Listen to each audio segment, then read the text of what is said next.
శ్రీ మహాగణాధిపతయే నమః. ఐం మహాసరస్వత్యే నమః. శ్రీ లలితాంబికాదేవ్యే నమః. ముందుగా ప్రేక్షక మహాశయులకు ఈ క్రోధీనామ సంవత్సర ఉగాది పండుగ శుభాకాంక్షలు తెలియజేస్తూ, అలాగే ఈ 2024 క్రోధీనామ సంవత్సరం ఉగాది పండుగ నుండి ద్వాదశ రాసుల వాళ్లకు ఎలా ఉండబోతుంది, ఏమిటి ఈ సంవత్సరం అంతా కూడా ఎవరెవరి వ్యక్తిగతమైనటువంటి జాతకాలు ఏ విధంగా ఉండబోతున్నాయి, ఏమేమి పరిహారాలు చేసుకుంటే మీకు ఇంకా మేలు జరుగుతుంది అనేటువంటి విషయం గురించి ఇప్పుడు మనము తెలుసుకుంటూ ఉన్నాము. ఉగాది పండుగ వచ్చింది అని అనగానే అందరూ కూడా రాశి ఫలాల యొక్క మా వ్యక్తిగతమైనటువంటివి ఎలా ఉన్నాయి అని ఎదురు చూడటమే అందరికీ కూడా ఒక ఆనందము ఉంటుంది. అందుకని వాటి గురించి ఇప్పుడు నేను తెలియజేస్తున్నాను. ధనుస్సు రాశి మూలా నక్షత్రము 4 పాదాలు, పూర్వాషాఢ నక్షత్రము 4 పాదాలు, ఉత్తరాషాఢ నక్షత్రం 1వ పాదం కలిస్తే ధనుస్సు రాశి అవుతుంది. ఆదాయం 11, వ్యయం 5, రాజపూజ్యత 7, అగౌరవము 1.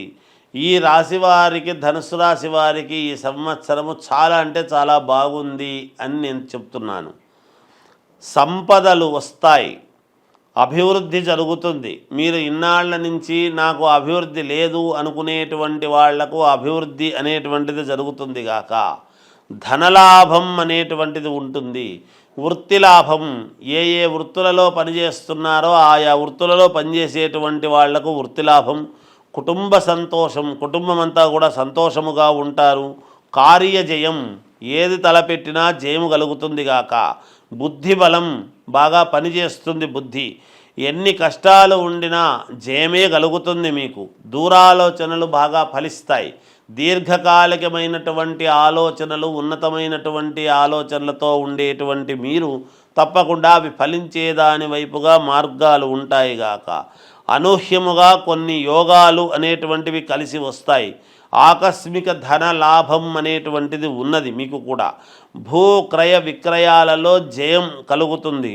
ఉద్యోగ ప్రాప్తి, ఉత్తీర్ణత ఉంటుంది. ఉద్యోగము పనిచేసేటువంటి వాళ్లకు ఉత్తీర్ణత ఉంటుంది. కొత్తగా ఉద్యోగాలు కావాలనుకునేటువంటి వాళ్లకు ఉద్యోగాలు వస్తాయి. విదేశాలకు వెళ్ళాలి అనుకునేటువంటి వాళ్లకు వెళ్ళవచ్చుగాక. దైవారాధన అనేటువంటిది ఎక్కువగా చేయడం అనేటువంటిది జరుగుతుంది. విద్యార్థులకు చాలా మంచి యోగకరముగా ఉన్నది ఈ సంవత్సరము. వ్యాపారస్తులకు చాలా యోగవంతమైనటువంటి కాలముగా చెప్పవచ్చును, మేలు జరుగుతుంది. సినిమా రంగములో ఉండేటువంటి వాళ్లకు కూడా కొన్ని యోగవంతమైనటువంటి నిర్ణయాలు తీసుకొని మంచి సినిమాలు చేయడము కానీ, లేదా ప్రశంసలు పొందడము కానీ ఇలాంటివి జరిగేటువంటి విధానముగా ఉన్నది. మెడల్స్ కూడా సాధిస్తారుగాక. రాజకీయములో ఉండేటువంటి వాళ్లకు విపరీత రాజయోగం అనేటువంటిది ఉంది. కానీ ఖచ్చితముగా రాజకీయాల్లో ఉండే వాళ్లకు పదవీ యోగం అని తెలుస్తూ ఉన్నది.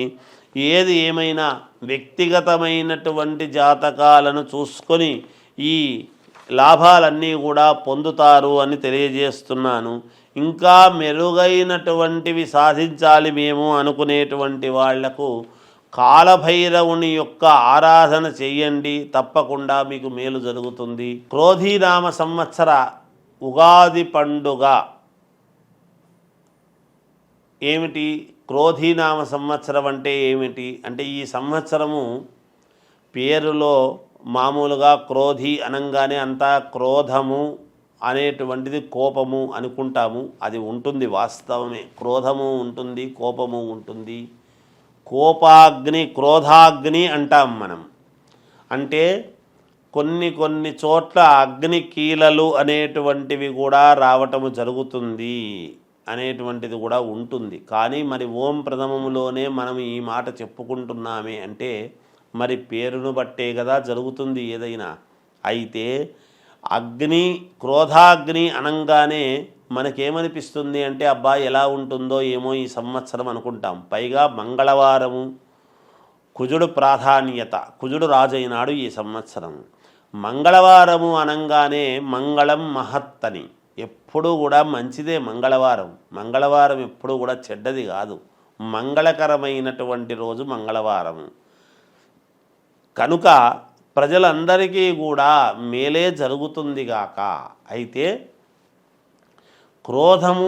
క్రోధాగ్ని అని ఎందుకంటున్నాము అంటే అక్కడక్కడ అగ్ని అనేటువంటివి కొంత కాస్త మనము అగ్ని మంటలు అనేటువంటివి జరుగుతూ ఉంటాయి. కానీ దాని వలన మన శరీరములో కూడా అగ్ని అనేటువంటిది ఉంటుంది గాక, కోపాగ్ని క్రోధాగ్ని అని. ఈ ఎప్పుడు అంతర్మథనం అనేటువంటిది జరుగుతుంది. అంతర్మథనములో నుంచే కదా ఒక మహాద్భుతమైనటువంటిది ఆవిష్కృతం అవుతుంది. అది గమనించాలి మనం. అందుకని ప్రజలు ఎవరు కూడా ఆందోళన చెందాల్సినటువంటి పనేమీ లేదు. కుజుడు రాజైనటువంటి దాని వలన ఏమిటయ్యా లాభం అంటే భూములకు చాలా విలువ పెరుగుతుంది, రుణాలు బాగా చేస్తారు, అప్పులు చేస్తారు, కానీ అప్పులు తీర్చుకుంటారు కూడా. మరి అప్పు తీరాలంటే కూడా ధనమే కదా రావాలి. మరి దానికి కూడా మరి కుజుడు అనుకూలించాలిగా. కాబట్టి ఒకచోట పెద్ద అప్పు చేయటము, చిల్లర అప్పులన్నీ తీసేయడము జరుగుతుంది గాక, భూములకు విలువ చాలా పెరుగుతుంది గాక. అంతేకాకుండా ఎర్రటి ధాన్యానికి మంచి గిరాకీ విలువ పెరుగుతుంది. అలాగే ఈ సంవత్సరము మాంగళిక దోషాలు, కుజదోషాలు ఇవన్నీ ఉండేటువంటి వాళ్ళు విపరీతముగా పూజలు కార్యక్రమాలు చేసుకోవటం అనేటువంటిది జరుగుతుంది. ఈ సంవత్సరము కుజుడికి ప్రాధాన్యత అంటే సుబ్రహ్మణ్యేశ్వర స్వామికి ప్రాధాన్యత అనేది మనము గమనించాలి. సుబ్రహ్మణ్యేశ్వర స్వామికి ప్రాధాన్యత అంటే ఏమిటి అంటే సంతానాన్ని ఇవ్వవలసినటువంటి వాడు కూడా సుబ్రహ్మణ్యేశ్వర స్వామి. వివాహము కావాలి అంటే కుజుడి యొక్క ప్రభావమే. అందుకే వివాహాలు అనేటువంటివి ఇప్పుడు మామూలుగా మౌఢ్యమే అది ఉండేటువంటి దాని వలన ఇప్పుడు జరగవు, కానీ ఆగస్టు తర్వాత విపరీతమైనటువంటి పెళ్ళిళ్ళు జరుగుతాయి. సంతానము అనేటువంటిది కూడా విపరీతముగా పొందుతారుగాక. అక్కడక్కడ అకాల వర్షాలు అనేటువంటివి కురుస్తాయిగాక. అగ్నికీలలు అనేటువంటివి అక్కడక్కడ చెలరేగుతాయిగాక. ఇవన్నీ ఉంటాయి. పాముల యొక్క ఉత్పత్తి కూడా చాలా పెరుగుతుంది అనేటువంటిది కూడా ఉన్నది. ఇది ఐశ్వర్యము కొన్ని చోట్ల కొంత ఏదో ఐశ్వర్య నష్టం అనేటువంటిది కూడా ఉన్నది. సరిహద్దులలో, దేశ సరిహద్దులలో యుద్ధ వాతావరణం అనేటువంటిది కూడా ఉంటుంది. ప్రజలందరూ కూడా ఆలోచనతో కూడినటువంటి నిర్ణయాలు తీసుకుంటారు. అంతర్మథనమయ్యి ప్రజలందరూ కూడా కోపముతోనే ఉంటారు. కోపము దేనికి అంటే ప్రజలకు నష్టము కలిగించేటువంటి పనులు జరిగినప్పుడు కదా కోపం ఉంటుంది. మరి కోపములో, ఆవేశములో క్రోధాగ్ని అని అంటున్నాము కదా, దాంట్లో ఆలోచనాత్మకమైనటువంటి నిర్ణయం తీసుకోవడానికి గల కారణం ఏమిటి అంటే దేహపీడాకారకుడైనటువంటి శని మంత్రి అయినటువంటి దాని వలన బుద్ధికి పని చెప్పటం అనేది జరుగుతుంది గాక. అందుకని ఆలోచనాత్మకమైన నిర్ణయాలు తీసుకొని ప్రజలందరూ కూడా సంతోషముగా ఉండటానికి కావాల్సినటువంటి ఇవి చేసుకుంటారు.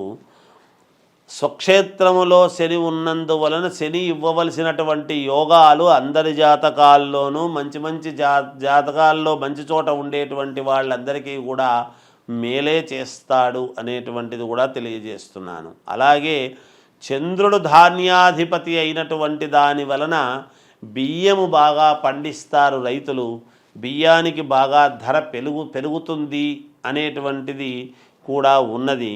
అందరూ కూడా మనస్సుతో, చల్లని మనస్సుతో ఆలోచన అనేటువంటిది కూడా తీసుకుంటారు ప్రజలు. ఇది ఉగాది పండుగ యొక్క సారాంశము. ఇక ఈ ఉగాది పండుగలో కొన్ని ఇవి జరిగేటువంటి ఇది ఉన్నది. రైతులకు కొంతవరకే మేలుగా ఉంటున్నది, చాలా బాగుంటుంది రైతులకు అని చెప్పేటువంటి అవకాశము లేదు. కేంద్ర రాష్ట్ర ప్రభుత్వాలు సన్నిహితముగా ఉంటూ పాలన చేస్తారు అనేటువంటిది ఉన్నది. అకాల వర్షాలు కురుస్తాయి. ఎర్రని ధాన్యాలకు విలువ ఉంటుంది. అలాగే ప్రకృతి ప్రకోపం అనేటువంటిది కూడా ఉంటుంది. అప్పుడప్పుడు ప్రకృతి కొంచెం కోపించడం ఉంటుంది. కొంత ఐశ్వర్య నష్టం. రాజకీయాలలో ఉండేటువంటి వారికి కొందరికి ప్రాణాలకు కొంచెం జాగ్రత్తగా చూసుకోవాల్సిన అవసరము ఉన్నది. అత్యంత ప్రముఖులకు కూడా కొన్ని ఇబ్బందులు ఉంటాయి అని తెలుస్తూ ఉన్నది. పొత్తులతో కూడినటువంటి పార్టీలు రాజ్యమేలుతాయి. సినిమా వాళ్లకు కొంతమందికి కష్టాలు అనేటువంటివి తప్పేట్లా లేవు.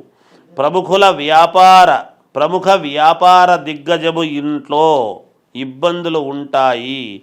పశువుల ఉత్పత్తి తక్కువగా అయినా కూడా, ఈ సంవత్సరము పశువుల ఉత్పత్తి తక్కువైనా కూడా పాలు పెరుగు అనేటువంటివి మాత్రము సమృద్ధిగా దొరుకుతాయి.